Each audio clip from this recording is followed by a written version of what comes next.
Assalamualaikum warahmatullahi wabarakatuh. Alhamdulillahi rabbil alamin. Allahumma sholli ala Muhammad wa ala ali Muhammad. Di video kali ini aku ingin membahas lagi mengenai salah satu topik yang ada di buku Bible Myths and Their Parallels in Other Religions ya, yang ditulis oleh T.W. Duane. Buku ini adalah bercerita tentang mitos-mitos dalam Bible dan cerita paralelnya atau cerita yang miripnya di agama lain.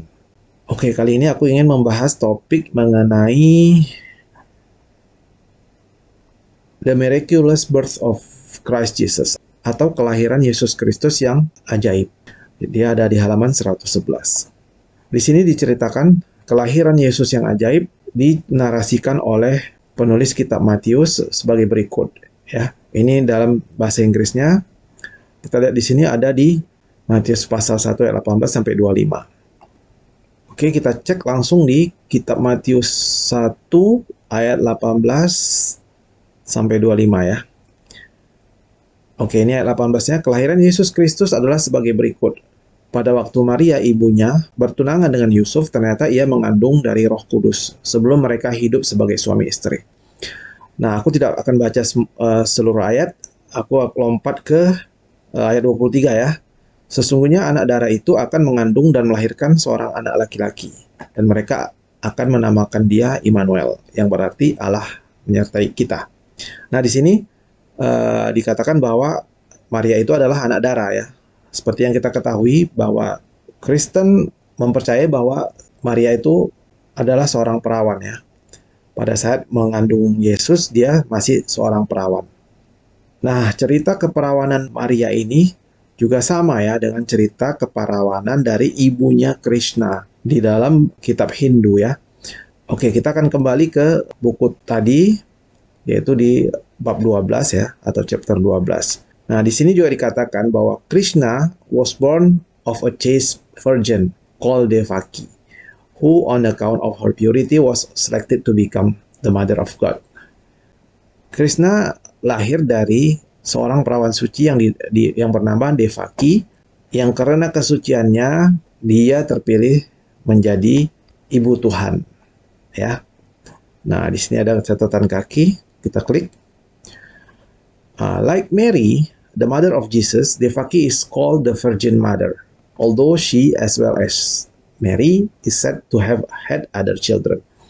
Seperti Maria, ibunya Yesus, Devaki juga disebut sebagai ibu perawan atau perempuan yang perawan. Meskipun dia sama kayak Maria, dikatakan juga mempunyai beberapa anak lainnya. Jadi di dalam kepercayaan Kristen, Maria itu disebut sebagai perpetual virgin ya, atau perawan yang terus-menerus ya. Meskipun Maria itu seperti kita ketahui kan dia punya beberapa anak, begitu sudah lahir anaknya dia akan menjadi perawan lagi. Hal yang sama juga terjadi kepada ibunya Krishna yang bernama Devaki. Devaki juga mempunyai beberapa orang anak dan dia dianggap sebagai perpetual virgin ya, atau perawan yang terus-menerus ya, meskipun sudah melahirkan beberapa orang anak. Nah, ini cerita Maria ini mirip dengan cerita Devaki ya. Sementara kita ketahui bahwa kisah Devaki ini sudah ada lebih dahulu ya, karena Hindu itu sudah ada lebih dahulu dari apa yang terjadi di Kristen ya. Oke, sekarang kita kembali. Selain di Matius 1 ayat 23 tadi, di Lukas 1 ayat 26 sampai 27 juga dikatakan dengan jelas bahwa Maria adalah seorang perawan. Sama kayak Devaki. Nah, kita bisa lihat di Lukas 1 ayat 26 dan 27 ya. Aku bacakan kedua ayat ini. Dalam bulan yang ke-6, Allah menyuruh malaikat Gabriel pergi ke sebuah kota di Galilea bernama Nazaret, kepada seorang perawan yang bertunangan dengan seorang bernama Yusuf dari keluarga Daud. Nama perawan itu Maria. Ya, di sini jelas dikatakan bahwa kepada seorang perawan. Jadi Maria juga sama kayak Devaki. Maria hamil dalam keadaan perawan ya. Dari catatan kaki mengenai Krishna tadi ya, ini catatan kaki ini kita klik.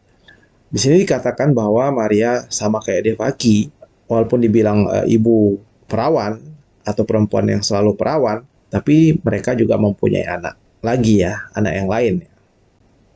Hal ini bisa kita lihat di kitab Wisnu Purana. Ya, kita buka kitab Wisnu Purana. Oke, bisa kita lihat di atas. Ini adalah kitab Wisnu Purana, terjemahan bahasa Inggris, karya H.H. Wilson. Ya, nah kita akan lihat di halaman 467. Nah, di sini kita bisa lihat di paragraf ketiga. Di sini dikatakan Devaki bore him 6 sons. Nah, him di sini adalah suaminya Devaki ya. Devaki melahirkan untuknya 6 orang anak atau 6 orang putra. Yang namanya adalah Kirtimat, Susena, Udayin, Badrasena, Rijudasa, dan Badradeha. Cerita mengenai Devaki yang mempunyai beberapa orang anak juga mirip dengan apa yang dialami oleh Maria. Maria juga mempunyai beberapa orang anak selain Yesus. Kita bisa lihat di kitab Matius ya. Kita menuju kitab Matius, yaitu Matius 13 ayat 55 sampai 56 ya. Bukankah ia ini anak tukang kayu? Bukankah ibunya bernama Maria dan saudara-saudaranya Yakobus, Yusuf, Simon, dan Yudas? Dan bukankah saudara-saudaranya perempuan semuanya ada bersama kita? Jadi dari mana diperolehnya semuanya itu? Nah, di sini disebutkan ada nama Yakobus, Yusuf, Simon, dan Yudas. Dan beberapa saudara perempuan Yesus yang nggak disebutkan namanya. Juga bisa dilihat di Markus 6 ayat 3. Markus 6 ayat 3. Bukankah ia ini tukang kayu, anak Maria, saudara Yakobus, Yoses, Yudas, dan Simon? Dan bukankah saudara-saudaranya yang perempuan ada bersama kita? Lalu mereka kecewa dan menolak dia. Ya. Sama ya, isinya antara Matius 13, 55 sampai 56 tadi dengan Markus 6 ayat 3. Oke, dari dua hal yang aku sebutkan tadi, yaitu mengenai Devaki, ibunya Krishna juga adalah seorang perawan ya. Maria juga dikatakan seorang perawan.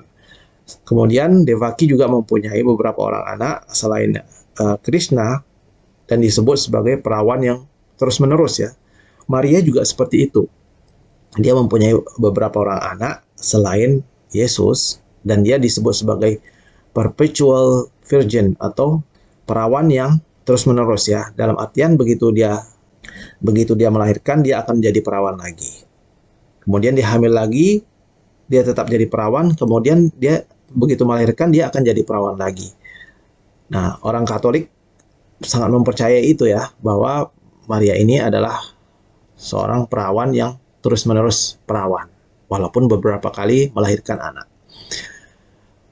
Nah, pertanyaan besarnya, kenapa kisah Maria ini mirip dengan kisah Devaki, ibunya Krishna?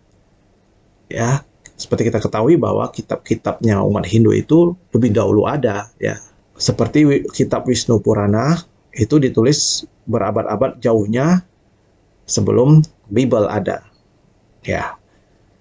Nah, apakah bisa dibilang bahwa Bible ini dalam hal ini, dalam topik mengenai Maria ini, menjiplak kitab Hindu?